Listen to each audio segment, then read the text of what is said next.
YouTube, Salivate Metal here, and as most of you are aware, today, here we are May the 3rd, 2017, we've seen a dip in the precious metal prices, a pretty substantial dip compared to previous days and weeks, and what is accounting for this? Well, the Federal Reserve held a meeting and announced that it was not going to raise interest rates as previously planned, which is sort of as what we sort of expected based off of Trump's previous statements about interest rates and the dollar and the like.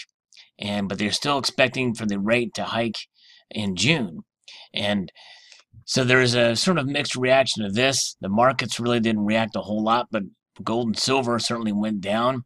And I think that's part and parcel to a statement that was portrayed here by the Federal Reserve, talking about the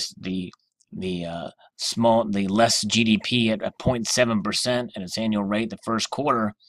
But some of these Fed officials have portrayed the slump as transitory. In other words, it's just a temporary thing, and that it's going to end up growing in the next quarter.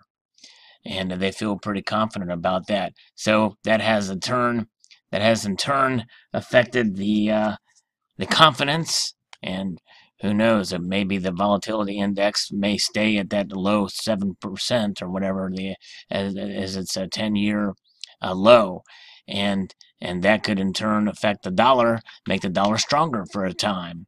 So we shall see. It will all be very interesting. They still say that the Fed rate will go up in June, and what will that have an effect on precious metals? Well, it's anybody's guess these days. My guess is that probably if they do a rate hike in June, the precious metals prices will still fall like they did today. And as in the previous times, at least here in this modern age, so to speak, and I will just say since I really started paying attention to it, it seems like that every time there's a rate hike, gold and silver fall, at least in the short term, and then they end up turning around and going up a little bit.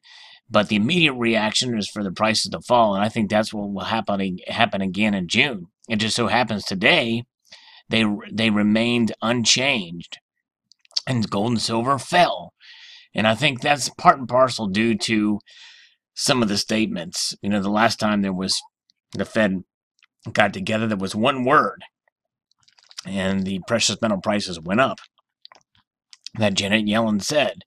And I posted a video about that. And it's amazing how the power of one word can have an effect on precious metals prices as such. So here we are.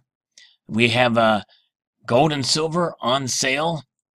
And for those of you with the wherewithal, well, it's a good buying opportunity. And for those of you in the long term, hold tight, because I think that we're going to see these prices will be very temporary, and I do believe that by the end of the year we will see prices go up in the precious metals markets. So we shall see. Post your thoughts below. I'd like to extend a multitude of gratitude to y'all for watching, and encourage you to please rate, comment, and subscribe.